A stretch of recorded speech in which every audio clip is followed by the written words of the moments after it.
So welcome everybody. Thank you for coming back after lunch. Hope you had a fantastic morning at this Compass 22.3 event. We are now into our workshop sessions. So I'll tell you a little bit about that in a minute and introduce Sally. But beforehand, just a quick point. For anybody who's playing the game, and there's some fiercely competitive folks out there. And we have prizes for at least the top 10, so it's worth having a go. So here's your starting point code. Make a note of that.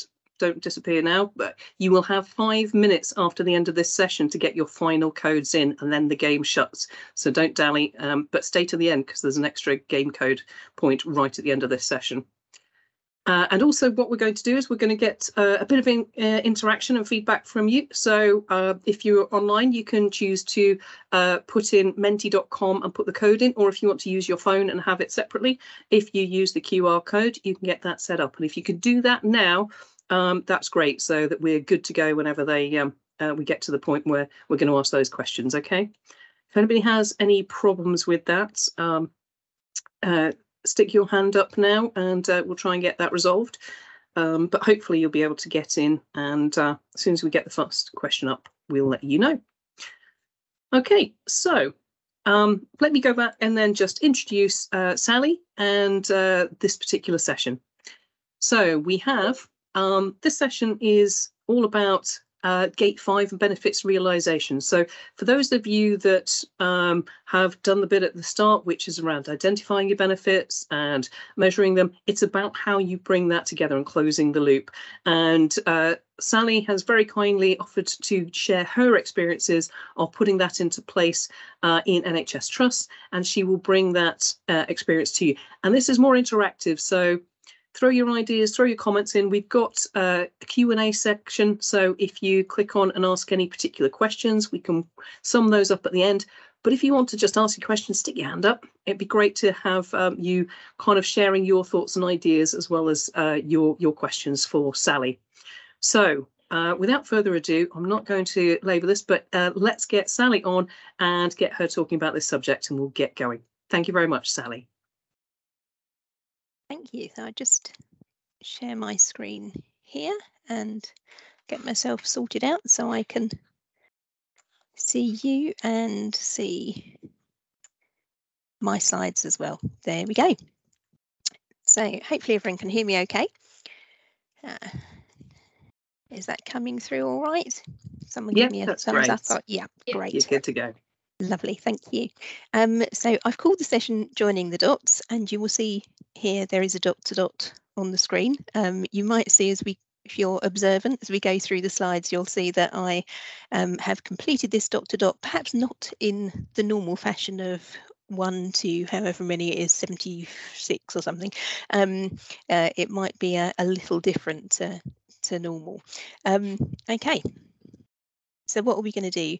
We're going to have a look at what a Gate 5 review is. First of all, I'll tell you who I am. We'll look at my journey, where I started and where I progressed to, but I won't actually tell you how I did that until a little bit later on. I'll ask you about your journey, and this is going to be interactive. I am going to ask you to share some things if you're brave enough to do so, either in the chat or by sticking up your hand and talking if you're prepared to do that. I'm going to talk about how I joined the dots. So this is the what the journey actually was. We'll then do a quick recap and then have time for Q&A at the end as well. So hopefully we'll get through it all with enough time for interaction. And if you don't talk, I will talk more. So please do talk.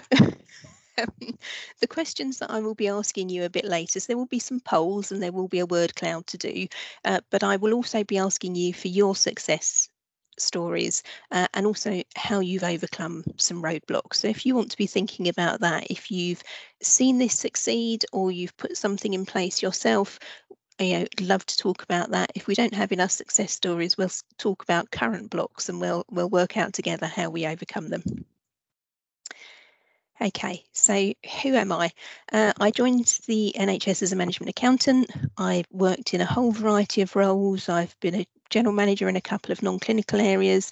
I've led improvement programs, transformation programs, and most importantly, probably for this training or interaction workshop perspective, I spent quite a while leading a portfolio office which did gate 1 to 3 assurance reviews, and then later on benefits realisation reviews.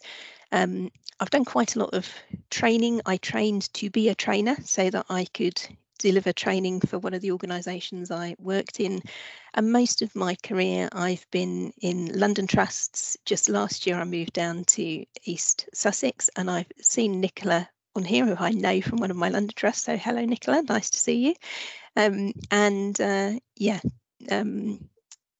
That's who I am really in a nutshell. So let's move on to the nitty-gritty, what we're actually here for. What is a Gate 5 review? Now, I'm going to ask you to do a poll in a minute.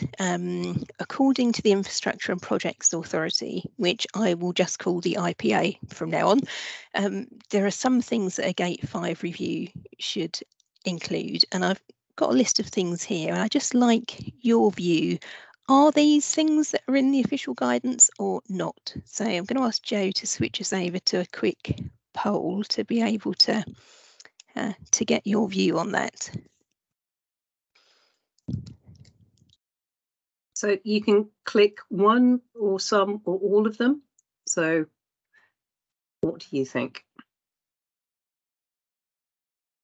Very interesting. That's great.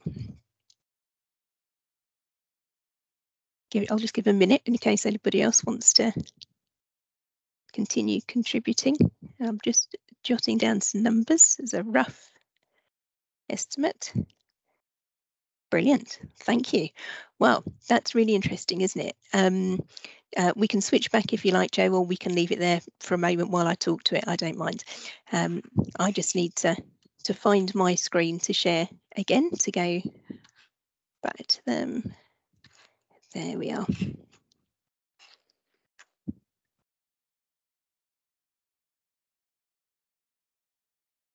Hopefully you can see me. I just can't see me at the moment. Yeah, we can see you fine. Okay, so I have a little issue here that I can't see my slides at the moment, so I'm just going to fiddle around until I can see them. There we go. Great. So what is included in a Gate 5 review? Benefits delivered. Most of you said, or a large percentage thought benefits delivered, and this, the way that this the Mentimeter was working, perhaps, doesn't quite give a clear picture of this, but certainly a lot of people said benefits delivered, and yes, absolutely, benefits delivered is part of that. Future benefits as well. Yes, absolutely. The guidance says future benefits. The really interesting one, which did have quite a low percentage, I think it was only 7%, was capability of SRO and the project team. And this is a little bit controversial. Many people actually think that it does include this retrospective view of the SRO and the project team. And actually, yes, it does, in terms of how are we going to place them now? We've finished the programme, what's going to happen? How are we going to continue using these people and their experience in the future? What it doesn't do is give them a score. It doesn't sort of say, how well did this team perform? What it does say is, how well will the team perform in the future that are now taking charge of this project? So it's talking about future capability for the business as usual team. Lessons learned is in there, yes, but only in terms of the process.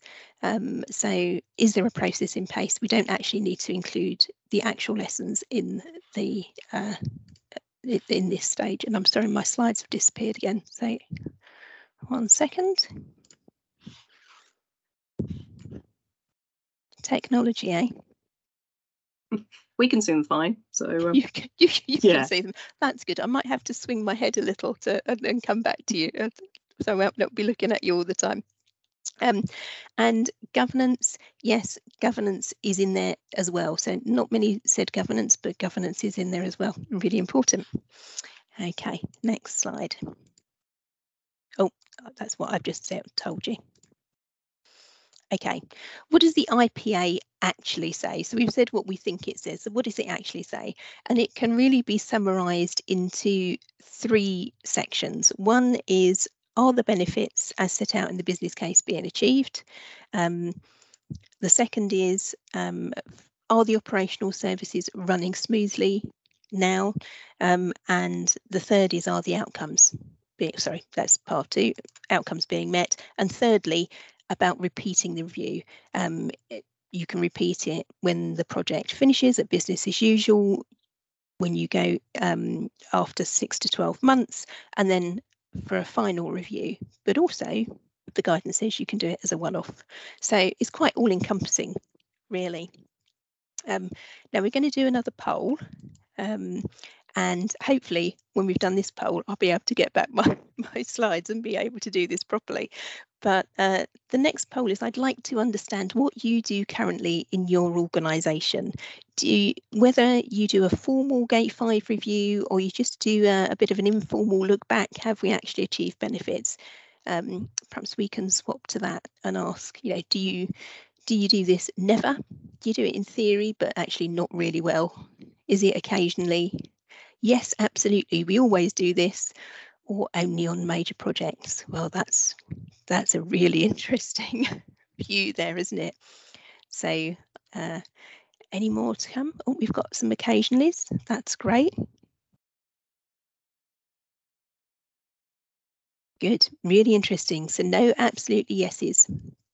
Quite a lot of nevers and quite a lot of in theories. So, well, hopefully we'll be able to overcome some blocks to that today and be able to help you move forward in your journey for benefits realisation reviews.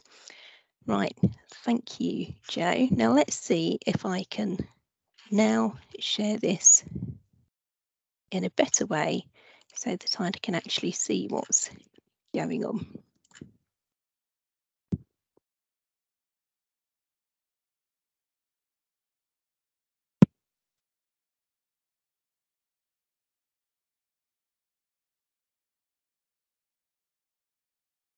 Okay, I can see my slides, I just can't see you guys. So, but I think that's probably better for me anyway, that I can actually see the slides and talk about what I want to talk about. Right, success stories. For those who've said that you do sometimes do assurance reviews, is there anyone who'd like to give a success story, or just a little snippet of how you've got to where you are now? I'm going to give you time and wait. I don't know if it's the sort of thing you're after, but hi, I work at ESH2. Hi, Carol. But our trust is trying to be better at this. So I work for digital, and I'm actually in a brand new created role. I've been there a month now for this very purpose, so that going forward we will be doing these. It's great, and I've heard about your role. It's lovely to have you on board. Yes, I shall catch up with you later at some point. So, well, that's a really good starting point, isn't it? The trust has employed someone to do this. That's a really, really good step forwards. Anybody else want to give it? It can be small, can be big. Any steps that you've made in the right direction towards this? Yep, Nicola's got a hand up. That's great. Jump in, Nicola. That's brilliant. Hi, and really nice to see you again, Sally. Hi, Nicola. We worked together at Guy's and St Thomas's. I was reluctant to put my hand up because it's not a success story yet, but this is really timely because the Trust did a major digital implementation, well, since I've been here, 2, and went live last year in October. I was leading on one site where it was more of an upgrade because I wasn't involved in the main program this time around. But in my new role, Associate Director of Digital Transformation I started in the new year, one of the things I was tasked to do was take the benefits log that had kind of been left on the side because all the program team had dispersed or left or whatever, and do a piece of work to present back to the board, you know, where we were on delivering the benefits realisation. And it's been a really interesting 6 months of chasing up, but also really trying to present something back. And I've been working on the slides this morning, which is why I said it's so timely. Especially when you've adopted something that you've not been involved in the making of, Yes. and things have moved on, or the benefit as it was thought was meant to be is not quite the same. But I have managed to highlight some areas where we have realised the benefits, and I have managed to highlight some areas where a bit more further work and we could actually show some benefits, and I'm presenting that to our digital group next week. So that's why this was very timely. Yeah, and that's a great step forwards. It's and it's those, I think, those things that when we start, that actually that's where we we start seeing the improvement. If we don't start it somewhere, it just doesn't happen, does it? And I'll tell you a little story. I won't tell you which project it was because I think it might be one that you're familiar with. But has anyone else got anything they'd like to share? It could be lessons of, learnt in terms of what went wrong and the barriers that were in place, because I think that's always quite telling as well. Abu, yeah, great, come and join us. That's brilliant. Hi, how are you doing? Yeah, it's, not quite benefits realisation, but I was tasked with undertaking a lessons learned session following the implementation of robotic surgery. And that was kind of the first of its kind within the organisation. Effectively, I subliminally turned it into a benefits realisation stage 5 without folk knowing. So that was quite useful in terms of how we're going to design a project management framework going forward, so people realise the benefits of benefits realisation by, first investment, what's happened, the positives and negatives of that investment, and how that will shape future investments. And secondly, I've just been landed with a memo to undertake a benefits realisation of a new facility that we've invested in a couple of years ago in a new ophthalmology unit, but there is no benefits plan, there is no benefit profiles, there's no benefit owners. I think they've all left, so it's going to be a difficult one in terms of how we pull something together on that. So any advice on how do you undertake a more formal benefits realisation process with a kind of sticky, let's just say a kind of sticky situation where in the business case is not really articulated quite clearly in terms of what those benefits were for that facility? Yeah, absolutely. I'll pick up some of that later. But one point that you said there about benefits owners having left. One of the things which I introduced was that we have an owner and we have a job title, and so when the individual leaves, the expectation is that the job title, whoever steps into it next, if that role's not gone, actually takes on the benefits, which is really interesting when people aren't told that, and then you contact them and they say, "Oh, it's your job." No, it says in the board paper it's your job title that does this. So there's ways to move it on. People aren't always happy about it, I must say. Okay, well, I'm going to ask you for more contributions in a little while. And now I can see my slides. Hopefully I'll be a little bit more coherent. So I'm going to tell you where my journey started. I took over the role of head of portfolio office. The portfolio office had been in place for about 2.5 years when I joined. It had been set up by a small consultancy. They had put lots of templates in place. Some really good work had been done, but also there was a lot of, and I'm sure some of you will have come across this, there was a lot of, I've used the template, therefore everything is fine. So the example that I like to use here is, if I'd looked at the portfolio as a whole and added up all the length of stay savings, I would have had to have been Doctor Who, because we were actually discharging patients before they'd been admitted if we, added up all the length of stay savings and putting them all together.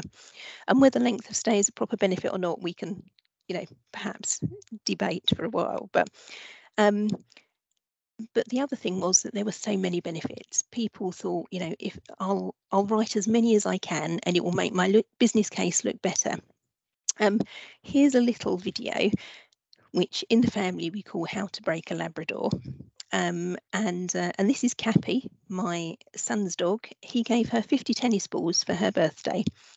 And one of the first projects I had to look at actually had 42 benefits. Most of which weren't actually benefits. They were a mixture of outputs, objectives, strategic aims. The team were actually thought they were doing a really great job, and they were wagging their tails. They thought it was brilliant, and they were spending about 2 seconds on each benefit, and thought it was fantastic. Unfortunately, when I'd completed the review, they weren't so happy with it. So that's another story. So that's where I started. Where did I end up? I've ended up with this very simple template. Now, we're not talking about a full-scale spend a week with 4 people investigating absolutely everything Gate 5 review here. We are talking about one person spending some time reviewing project documentation, talking to key stakeholders, including finance and the people who are now, hopefully taking this forward in business as usual, the project team, and so on, to actually get to this review. And using the full Gate 5 criteria as set out in the IPA booklet, which you can find in the links to this session, but just summarising that output into 2 pages, because most boards I found are not really interested in a great long review. What they want is a short, impartial assessment of have the benefits been achieved. So that's the template that can be used. I've put that in the links to share as well. This was based on a template that was set up before I joined the organisation. We tweaked it, we improved it, we made it more accessible. So it is by no means perfect, but it did the job that it was asked to do. So I'm going to go back to you now again and ask you about your journey. We've had a couple of things that have been put in already that might be roadblocks or hindrances. Perhaps you could pick one word. I've given some examples here because sometimes it's very difficult to embody your frustrations in one word. But if you could pick one word, maybe one of these, maybe this will spark a different word in your head. We're going to ask Jo to switch to a word cloud that we can have a look at, and use any word you like as long as it's not rude.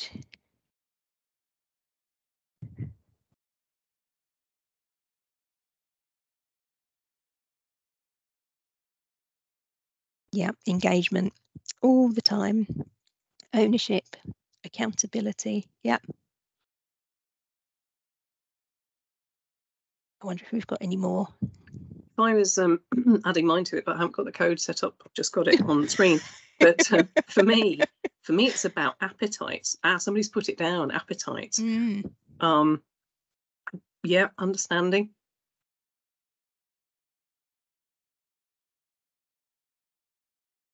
Yeah, I think appetite is a good word. I wish I'd thought of that to put on that list. It's definitely something that I've struggled with, and it's a really difficult one to combat. Yeah. If the appetite isn't there, then all those other challenges become somewhat insurmountable. Yep. Prioritization there as well. Ownership. Yep. Still quite a big one. Engagement still in the middle there, which is interesting, isn't it? As the largest word there. Really interesting. Does anyone have any thing they'd like to share about how they've overcome any of these. As we've got no one on the call who is an adamant, yes, we always do benefits reviews, we might not have that answer, but would anyone like to share anything where they feel they've overcome one of these issues? I'm just going to give you a second to think. Remember, I did warn you, if you don't talk, I will talk more. So yeah, this is, you're setting yourself up if you don't. Well, maybe we can ask for ideas for how we could tackle some of this, because people might have different ideas from different sections. Oh, yeah. So Ailey. Yeah, hi, sorry, pressing the wrong thing. So remembered how to pronounce it. Yeah, I think when we're doing that, I'm the lead for the continuous improvement practice, so kind of using those principles in a different description in a way, but kind of when I think through kind of our A3 thinking and guiding what we're doing in terms of big projects, which have been challenging to do certainly post-COVID, but that idea of grouping people back around, this was our problem statement, did we manage to pull that off or not? And because we've built and it is much easier, I think, because you usually work with a cohort of people who are interested, so who do own the problem, because we view them as the process owners, so they are engaged in trying to find the solution. So I think that is has been really key, and then wanting to see whether the metrics that we're tracking at the beginning actually follow through to the end, and whether we're making a difference, because we've got a common goal together, I suppose. So that's where that's the reverse of your hindrance, I suppose, isn't it? Pulling it together when we've been able to have a common goal and people are clear about the purpose and the benefit, and what they've been doing has been adding value, and they're clear about what they've been able to deliver, or their contribution towards that has been helpful. It has been harder when the goalposts above us or around the project have changed, and the expectation, or where there's been a lack of understanding about we're not magicians. Don't have a magic wand in my toolkit. I can tell you to process map, but that's maybe not good. If you're looking for a magic wand, babes, I'm going to disappoint you. Yeah, we'd all like a magic wand. Yeah, I know. If we all had one of those, nobody would need to be doing this. Trip to the Harry Potter story. Yes, yeah, exactly. So I can give you the directions to Watford and the jog on. But that kind of buy-in around it has been the bit where it's been really successful for us, which is your countermeasure, I suppose, to some of these challenges. That's great. That's really helpful. Kurt, you got your hand up, or is it Gareth? Gareth, but sorry, it's like being back in school. It's fine, no problem. Hi, Gareth. Hi. Yeah, I suppose just maybe building a bit on the last point, but the kind of the language around it. So talking about stories. So bringing it back to, I suppose, as kids growing up, and we develop on stories and what the stories need. They need numbers. They need, I suppose, quotes. Storylines from people, and to try and encourage people to do that process and check where they're at. I suppose that's what we're trying to encourage people to do, and I suppose talk about their story. So we know people are either competitive people, so they might hear stuff and be like, oh, well, that happened on my ward. Well, no, it's definitely happening on my ward. And so I suppose try and get people to publicize, what is happening. I know telling the bad stuff is kind of hard, but certainly just telling a story, be good or bad, just no matter how small or large, is something we're trying to encourage people to do, to kind of make sure people look at that marker in the stands and see how they're doing against this story, the change that they meant to embark on. Are they going on that that trajectory? I think that's great, and that's again something I wish I'd included in my slides, is about telling stories, because I think it's really powerful. So we've had someone else that said about promoting success. I think that comment said, so yeah, it's that those stories can be really powerful. Okay, we've only got 15 minutes left. Time is flying by. So Joe, if I share my screen again, and hopefully this time we will fairly swiftly come back to the place where I can see what I need to see. There we are. Lovely. So let's move on a little. Thank you for getting the contributions. So I told you where I started and where I finished up. So these are my 7 lessons from how I joined the dots. So I don't know whether you've been watching this little picture in the corner here, but that has slowly developed over the slides.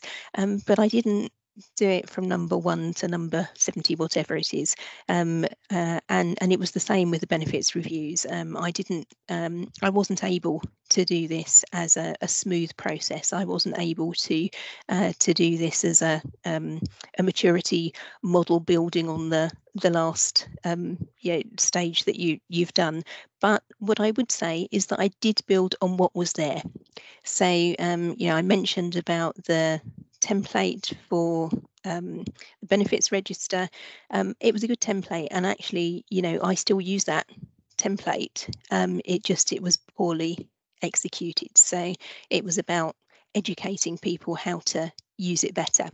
And I would say, you can't be proud in these things. If you're out to make your mark and reinvent from scratch, you will never get very far. So build on what's there, even if you can see it's not perfect. Excuse me. The second thing was ensuring that governance, and I include gate reviews in that governance. So, whether that's formal gate 0 to gate 3 for getting your business case through, or whether that's more informal, just I need some money, therefore I need to go to this board, and we'll call that a gate. But ensuring that governance and the responsibilities around that governance are understood, I think are really important. I'm going to tell you a little story, because I've got the story thing now. One of the key breakthroughs for me was actually getting the chief pharmacist to come on one of our training courses. And it was only an hour and a half understanding governance within the trust. And I don't know about you, but I have never been able to clearly understand governance in a trust when I first join. I find it's each trust is different, and there's normally not somewhere where it's set out very clearly. So, and by governance I mean who gives me authority to do the things that I want to do, whether that's money, time, resources. So the chief pharmacist came on the course, gave us a glowing review, because we always ask for feedback. So I asked him if he would write us a couple of sentences to promote the course. He did that. We advertised it trust-wide once and never had to advertise it again, because it just went by word of mouth. It was in the days when it was all face-to-face training, so it was only 12 people at a time. But yeah, so it was really key. People loved understanding the governance. Where do I need to go to get a decision made? The next thing I'd say is really important: collaboration across teams, hopefully with an impartial person, being the critical friend. Or I wrote down what Steve said earlier. What did he say? He said you need someone who is wise enough to play the fool. And I think actually that was my role. I was wise enough to play the fool. I was wise enough, hopefully, I was certainly fool enough to ask the difficult questions and to bring the challenge. I hope that people saw me as the critical friend. Sometimes they just saw me as the critic, but the intention was to be the critical friend. So it's really important to have that impartial person. And from my background, having worked in finance and having worked in an operational area and having worked in projects and programs, it was really easy for me to see the other people's pressures and to understand why perhaps they were reluctant to engage, or to understand ways that I could engage with them and to bring them together as one team. Because if we can work together as one team, and as Ailey said about getting the right people round the table, it makes such a difference. And that's a really key thing for me. Back to Nicola's point about trying to review this project, that she wasn't there at the start. I think reviewing even when there are no measurable benefits recorded, that horrendous project with the 42 benefits, most of which weren't benefits, we reported on that. We reported where we could. We did it in a positive light. Actually, the project was seen as a success, and what the board wanted was a report which showed them how successful it was. The reason it was perceived as a success was because, you know, as we normally do, the same old story, we delivered the new bright shiny thing, and so people said, well, it's been successful, now tell us how successful. So we did put a positive spin on it, but we did include in that report that there weren't really things we could measure. But that was a catalyst for the board to then say, well, okay, how are we going to do this in future? How can we do this better to make sure that we do have measurable things in the future? Number 5, I'll go through these quickly now. Set the expectations as early as possible. As soon as you can, tell people we're going to review the benefits at the end of this. Here's the template that we'll use. We're going to come and talk to you. We need to know who's going to take this into business as usual. So set those expectations. Provide fun and interactive training. I think that's really important and tailored to the needs of the organisation. I did a whole day training course that I used to run every month, actually, at Guys and Tommy's, and it was incorporated into part of the management development programme, but it was tailored to the organisation. So would people who've done the the official how to write a business case training be happy with it? Maybe not, but it actually hit what was needed at that time. It matched the templates that were used, and made them accessible to people and explained why those templates needed to be completed. And the final thing is set a criteria for a scaled review. So what do I mean by that? In the first template that I showed you about the output of a review, we had these 5 things: the 5 case models: strategic, economic, commercial, financial and management. But that really didn't fit with many of the smaller projects that we were looking at. So we took a scaled down review and chose some criteria. This is available, by the way. These next 2 slides are available as a document, but set some criteria through collaboration with finance, through collaboration with a couple of directors, just to say this is what we're going to be looking at, and we got this approved. So the smaller projects were all measured against these criteria at the end. Now, I'm not going to go through them in detail because we haven't got time, but I'm just going to do a really quick recap, and then we'll have a couple of minutes for questions. So review the benefits plus some other stuff that you determine. Do what will work in your organisation. It doesn't need to be perfect. When to do it now. Start now. Any project that's closing, even if they've got no defined benefits, do a review and show that they have no defined benefits.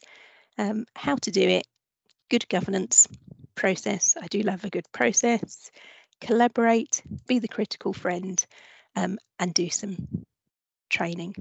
So that's a sort of in a nutshell. I'm very happy to pick up with people and talk about my experience as well, so do contact me.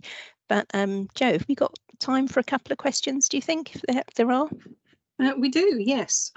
So there's one in the Q&A section, but if anybody's got any questions or would like to ask Sally about what she's just shown you there, stick your hand up and get your question answered. In the meantime, I'll just ask the one that actually I posted.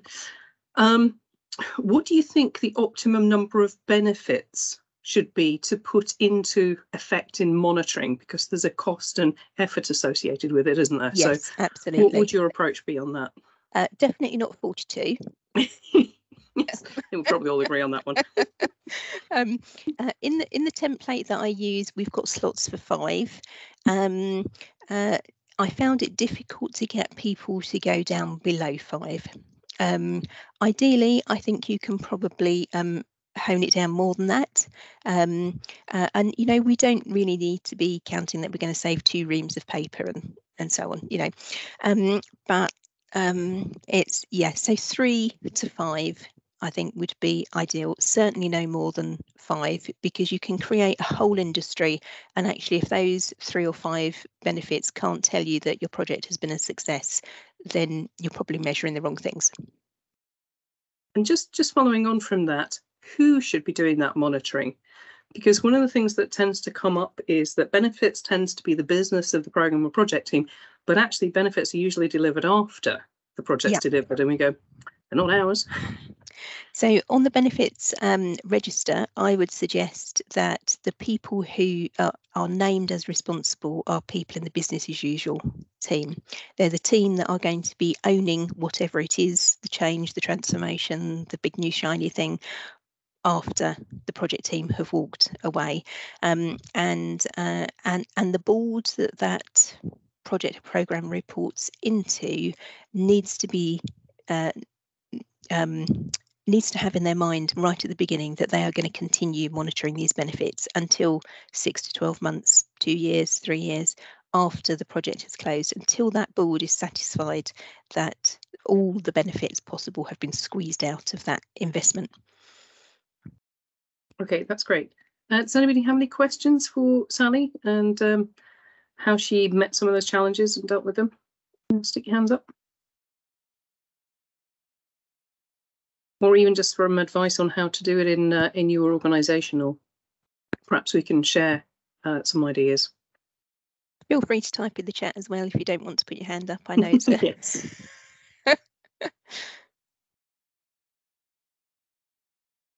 We've just got a couple of minutes. I've got a quick question. Obviously, working with a group of people, you tend to hear, we don't need to do that. That's not how we do things. You know, we're quite happy with the processes that we have. Do you have any advice as to how you might go about trying to change the fixed mindsets of those people to encourage the introduction of like a gateway review? Yeah. So I think it's really important to have champions within the organisation. If you can get the friendly person who you can convince that you have the right idea and it's it's going to work, as hopefully as high up the organisation as you can get them. I was very fortunate that we had a director, not an executive director, but one step below, who was championing this in one of the organisations I worked in. So they were happy to push it forward and to get us the airtime, get my team the airtime to actually present our ideas and convince the board. I think also doing case studies, and what we, myself and the guy who worked for me did, we actually contacted everybody we knew in the industry and we went and looked at what they did in the Bank of England. We went and looked at what they did in Transport for London, and a few other places. And we actually brought that back and said, look, these guys do this. This is how it works. Wouldn't you like to be the same as them? And actually, put it in a positive way. Try not to be too critical, I think, as well. That's good. Carol's got a question that she's put in the chat. So getting people to take on ownership can be an issue. Any advice? Yeah, I think it's really tough, but I think it's part of the job. So if you are part of a project team, or you're part of a business as usual team who are responsible for something, you might need to get whichever board it is that's overseeing that to say to them, look, we need someone. It might be they talk to the general manager and say, who in your team is going to do this? Because if it's not one of your team, it's going to be you. But it's engagement, and I think transforming the world one person at a time through training, I think is really important. Excellent, thank you, Sally. That's been great and really good insights. And again, this is a crunchy and a difficult topic, and one I think a lot of us have struggled with. So all the advice and support, and also the templates there on the platform. Go and have a look at those. As Sally said, start somewhere. Get that enthusiastic supporter who can be the champion for you. Make a start, try it on one, build it as you go. That's a great place to start. And you don't have to be perfect. No. Okay, brilliant. Thank you so much. And thank you for joining in, everybody. So if you are, let me just share my screen again very quickly. So The recording will be saved on the platform, plus the links are on there and the attachments, so you can go in and watch it again if you want to see it in a bit more detail and have a think about some of the things that Sally shared. If you're interested in getting the points, so just for fun, and if anybody's up for it, there's a prize for the person who can complete the dot to dot and stick it on the activity feed. And we've got some prizes to go, so you know, you've got 15 minutes to get it posted on the activity feed. Give that a go and you win a prize. And then for those that are competing furiously in the competition, here's the last chance to get your points on there. That one will be shutting in 5 minutes, so grab your points and get them onto the next one. And then next we have another really great session lined up. So this is with Joanne and Paul, who are key leads for the Frontline Digitisation Programme, coming to talk about the rollout of EPR across the sector, and also the support and resources available to help organisations with that. So grab a cup of tea, get your dot to dot done and posted up, win a prize, and get your points in, and we'll see you in the next session. Thank you again, Sally. That was brilliant. Thank you.